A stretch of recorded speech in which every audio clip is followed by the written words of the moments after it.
જો હવે જે બે દાખલા બાકી રહ્યા તે જોઈ લો અહીંયા આગળ 17મો દાખલો 17મો દાખલામાં તમને આપેલું છે ત્રણ રીતે તમારે વિકલન કરવાનું છે તમારા રકમ કંઈક આવી છે આનો y સપોઝ કરી લઉં તો x² - 5x + 8 into x³ + 7x + 9 આવી કંઈક રકમ આપી છે તો x² - 5x + 8 into x³ + 7x + 9 નું વિકલિત ત્રણ રીતે મેળવો પહેલો ગુણાકારનો નિયમ બરાબર છે પહેલા શું કીધું છે ગુણાકારના નિયમથી રૂલ ઓફ મલ્ટીપ્લાય થી કરવાનું છે તો આમાં ત્રણ દાખલા છે એમાં પહેલો દાખલો રૂલ્સ ઓફ મલ્ટીપ્લાય થી કરી દઉં એટલે જો અહીંયા આગળ ડિફરન્શિએટિંગ વિથ રિસ્પેક્ટ ટુ x એટલે x પ્રત્યે વિકલન કરતા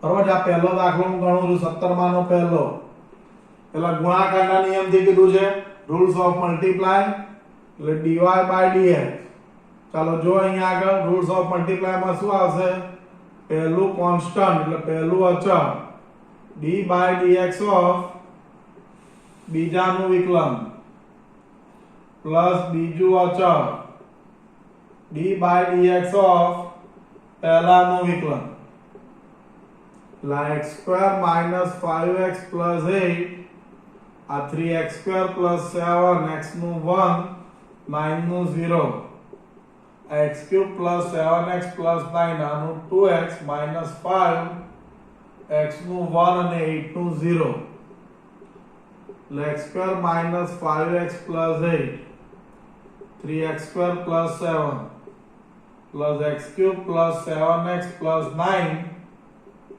2x - 5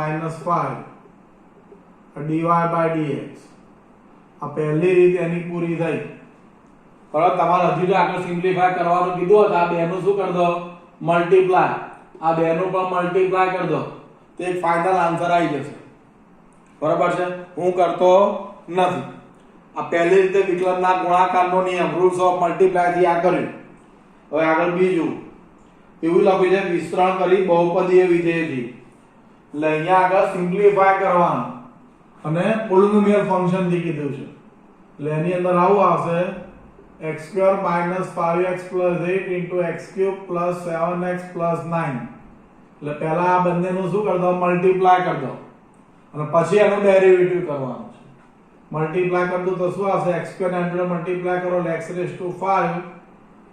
7x³ + 9x² - 5x⁴ - 35x²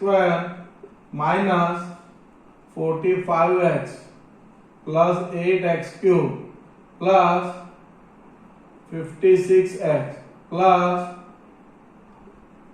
72 એટલે જો અહીંયાથી y બરાબર શું આવશે આ x⁵ પછી આ x⁴ એ ટર્મ્સ પછી લખો 5x⁴ પછી આ x³ વાળી ટર્મ્સ બધી ભેગી કરી દો તો 7x³ plus 8x³ એટલે કેટલા થશે 15x³ પછી આ બધી x² વાળી ટર્મ્સ ને ગોઠવો તો શું આવશે 9x² - 35x² એટલે -26x² આવશે પછી આ -45x plus 56x એટલે કેટલા આવશે +11x આવશે અને +72 થઈ ગયું આ બરાબર છે હવે આમાં જો ડિફરન્શિએટિંગ વિથ રિસ્પેક્ટ ટુ x પ્રત્યે વિકલન કરતા તો dy/dx x⁵ નું 5x⁴ -5 x⁴ નું થશે 4x³ plus 15 x³ નું થશે 3x² -26 x² નું 2x plus 11 x નું 1 અને 72 કોન્સ્ટન્ટ છે એટલે 0 એટલે dy/dx શું થયું આ 5x⁴ -20x³ plus 45x² minus 52x plus 11 ચલાવો આ બીજી રીતે કર્યો આ રૂલ ઓફ પોલિનોમિયલ ફંક્શન બહુપદીય વિધેયના ગુણાકારની મદદથી આ બંનેનો ગુણાકાર કરો એટલે આખું એક ફંક્શન મળ્યું આ બહુપદીય વિધેય કહેવાય ગુજરાતીમાં બહુપદીય વિધેય કહેવાય ઇંગ્લિશમાં કહેવાય પોલિનોમિયલ ફંક્શન અને એનો ડેરિવેટિવ કરતો વિથ રિસ્પેક્ટ ટુ x પ્રત્યે વિકલન કરતો એટલે તમારો શું આવી ગયો જવાબ આવી ગયો હવે આ જવાબ છે અને આ જવાબમાં આ બંનેનું શું કરી દો મલ્ટીપ્લાય અહીંયા પણ આ બંનેનું મલ્ટીપ્લાય કરી અને આખાનું સિમ્પ્લિફાય તમે કરશો ને એટલે તમારો આ જ જવાબ આવશે કોઈ જવાબમાં ફેર પડશે નહીં થઈ ગઈ આ બીજી રીત હવે ત્રીજી રીત બતાવો આમાં ત્રીજી રીતમાં એવું કીધું છે લઘુગણકીય વિકલનથી એટલે હવે તમારે લોગેરિધમનો ઉપયોગ કરવાનો છે જો આ બાજુ આ ભૂસી નાખું આ પહેલો બીજો લખી નાખ્યો બરાબર હવે આમાં ત્રીજી રીત છે આ ભૂસું જો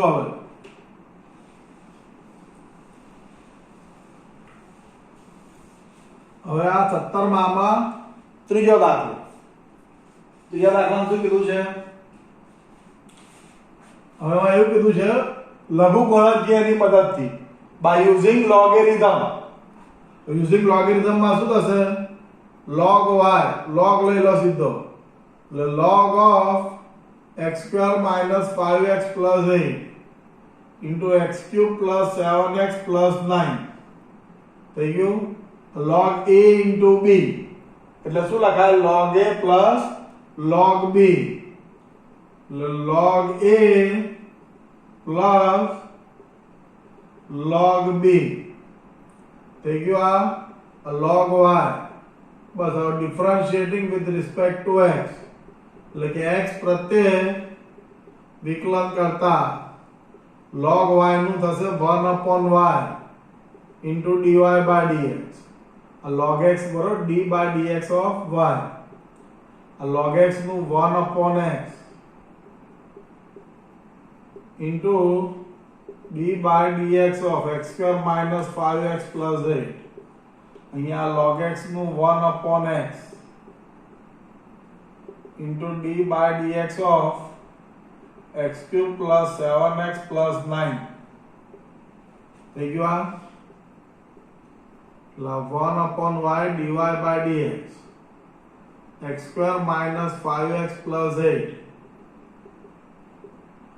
into x² નું ડેરિવેટિવ 2x 5x નું 1 અને 8 નું 0 plus 1/x³ plus 7x plus 9 x³ નું 3x², 7x નું 1 અને 9 નું 0 dy by dx આને આ સાઈડ લઈ લઈશું એટલે y આ 2x - 5/x² - 5x plus 8 plus 3x² plus 7/x³ plus 7x plus 9 તો dy by dx આમાં y ની વેલ્યુ મૂકી દઉં એટલે x² - 5x plus 8 x³ plus 7x plus 9 બરાબર y ની વેલ્યુ મૂકી દીધી જે ઉપર છે જે into 2x - 5 x² - 5x plus 8 3x² plus 7 x³ plus 7x plus 9 હવે અહીંયાથી આ LCM લઈ લો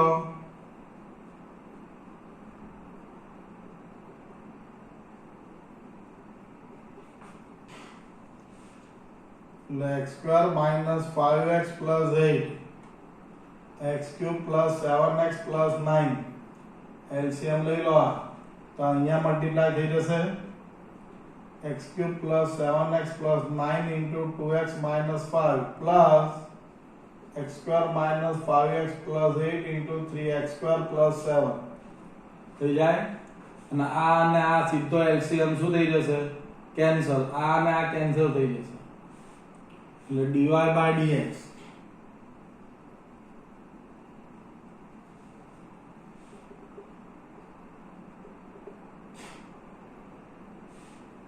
બરાબર છે આ ના LCM કેન્સલ થઈ ગયો એટલે શું મળ્યું ઉપર x³ plus 7x plus 9 into 2x minus 5 plus x² minus 5x plus 8 into 3x² plus 7 આ આપણો જવાબ. ખ્યાલ આવ્યો? આ બેનો મલ્ટીપ્લાય કરવો તો કરી નાખજો. એટલે આગળના જેવો તમને પહેલા બીજામાં જે જવાબ મળ્યો એવો સેમ ત્રીજામાં જવાબ મળે. અને આ ક્વેશ્ચનમાં પાછું એવું કીધું છે કે ત્રણેય જવાબ સમાન છે. These three answer is equal or not એવું કીધેલું છે. તો તમને દેખાશે પહેલો મેથડ કરી, બીજી મેથડ કરી, આ ત્રીજી મેથડ, ત્રણમાં આન્સર કેવો રહેશે? સેમ જ રહેશે. આન્સર બદલાશે નહીં. આન્સર સેમ જ રહેશે. ખ્યાલ આવ્યો? લખી નાખો આ 3 હવે 18મો અને છેલ્લો દાખલો જુઓ.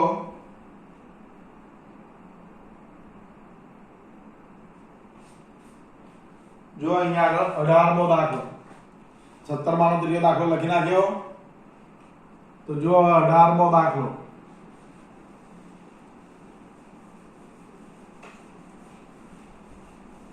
18મો અને છેલ્લો દાખલો. 18મા દાખલામાં કીધું છે u v w એ x ના વિધેય હોય તો u v w they are function of x. તો એમાં એવું કીધું છે પ્રથમ પુનરાવર્તિત વિકલનના ગુણાકારનો નિયમ. બરોબર છે? એટલે rules of product rule A apply કરો. અને બીજા વખતમાં શું છે લોગેરિધમ એપ્લાય કરીને તમે બતાવો એવું કીધેલું છે. 18માં બે મેથડ છે. એમાં પહેલું લવ y is equal to u into v into w. તો આનું ડેરિવેટિવ આપણે જોવાનું છે. ચાલો અહીંયા જો શું કરીશું તે અહીંયા આગળ લખશું ડિફરન્શિએટિંગ, કાં તો પછી આ કોઈ પણ બે ફંક્શન એક જ લઈ લો. u into v ને હું શું સપોઝ કરી લઉં? t સપોઝ કરી લઉં. બરોબર? કાં તો આપણી માટે હતું પણ આમાં એ લોકો એવું કીધું છે કે પુનરાવર્તિત વિકલનનો ગુણાકારનો નિયમ એવું આપેલું છે. એટલે આપણે આ બે કોઈ પણ બેને આપણે t સપોઝ કરી લો. u into v બરાબર t ધારો તો y બરાબર t into w થઈ ગયું. હવે ડિફરન્શિએટિંગ વિથ રિસ્પેક્ટ ટુ x તો dy by dx t as it is d by dx of w plus w d by dx of t. હવે અહીંયા આગળ તમે t ની વેલ્યુ મૂકી દો એટલે u into v w dw by dx plus w as it is d by dx of t. t એટલે શું? u into v થઈ ગયું. હવે આ u into v માટે ફરી પાછું શું એપ્લાય કરો? Rules of multiply. એટલે u d by dx of v plus v d by dx of u. u dv by dx plus u v du by dx એટલે u into v into dw by dx plus w into u dv by dx plus w into v du by dx ના dy by dx થઈ ગયું. આ u into v into w થઈ ગયું. આ prove થઈ ગયું. આ પહેલી મેથડ. ને બીજામાં શું કીધું છે? y બરાબર u into v into w. और બીજામાં એવું કીધું છે લઘુગણકીય વિકલન દ્વારા બતાવો.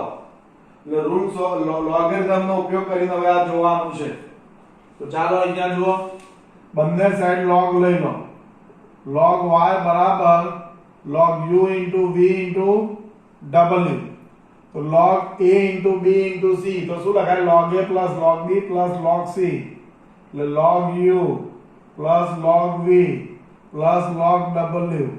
now log y और differentiating with respect to x x प्रत्यय विकलन करता तो log y નું 1 upon y y નું dy by dx log u નું 1 upon u d by dx of u log v નું 1 upon v d by dx of v a 1 upon w d by dx of w. The 1 upon y dy by dx 1 upon u du by dx 1 upon v dv by dx 1 upon w dw by dx એટલે dy by dx. y આ બાજુ લઈ જાઉં તો y 1 upon u du by dx, 1 upon v dv by dx, 1 upon w dw by dx. અને y ની value મૂકી દઉં u into v into w.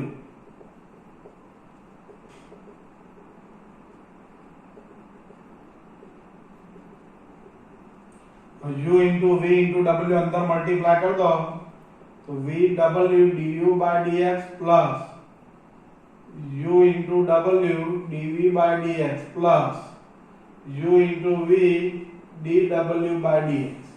आज આપણો જવાબ. જો બંનેનો જવાબ કેવો રહેશે? સેમ રહેશે. અહીંયા આપણે શું કર્યું? વિકલનનો ગુણાકારનો નિયમ વાપર્યો. બરાબર ને? આ લોગેરિધમ ની કર્યું. બંનેમાં આન્સર કેવો આવશે? સેમ જ આવશે. અને અહીંયા આગળ આ જે સ્વાધ્યાય છે એ ઘણું મોટું સ્વાધ્યાય હતું જે આપણે પૂરું કર્યું 18 દાખલા. તો નેક્સ્ટ ટાઈમ થી 5.6 ચાલુ કરીશ. બરાબર છે? હવે જો મેં ગયા લેક્ચરમાં બધા દાખલાના બહુ ફોટા પાડીને મોકલ્યા ઇન્વર્સના. પણ ઇન્વર્સના દાખલા તમે જુઓ કેટલી બધી રીતે થઈ શકે છે. એક તો તમે ધારીને પણ કરી શકો, ધાર્યા વગર બી કરી શકો. દરેકમાં મેં બબ્બે રીતો બતાવી છે અને દરેક રીતના ફોટા પાડીને મોકલ્યા છે. તમારી ફેર નોટમાં આ બધું આવવું જોઈએ. તમને લાગે ઓરવાળી રીત નથી કરવી, મારે આ જ કરવી છે તો એ જ લખવું, એવું નહીં. ફેર નોટમાં બધી રીતો લખવાની છે. બરાબર? હોમવર્કમાં પછી ભલે કોઈ પણ એક રીતે દાખલો ગણો એ ચાલશે, પણ ફેર નોટમાં બધું તમારે લખવાનું છે. આજનું આ જે હોમવર્ક છે એ પણ બધું એક વાર ફેરમાં અને 3 વાર રફમાં. આ હોમવર્ક જોડે કરતા જ રહેજો, ભૂલ્યા વગર. બરાબર છે? એટલે આજે આ સ્વાધ્યાય પૂરું કર્યું. હવે આ 5.6 જે છે એ ઘણું સહેલું છે ને નાનું એવું જ છે. એટલે એ તો લગભગ 2 વિડીયોમાં પૂરું થઈ જશે. એટલે ચેપ્ટરમાં ધીમે ધીમે આપણે પૂર્ણતા તરફ જઈ રહ્યા છીએ, પણ તમે જોડે કામ કરવાનું ચાલુ જ રાખજો, બંધ કરશો નહીં. બરાબર છે? એટલે આ વિડીયો અહીંયા પૂરો કરીએ છીએ. હવે આ 5.6 જે છે નેક્સ્ટ લેક્ચરથી ચાલુ કરીશું. બરાબર?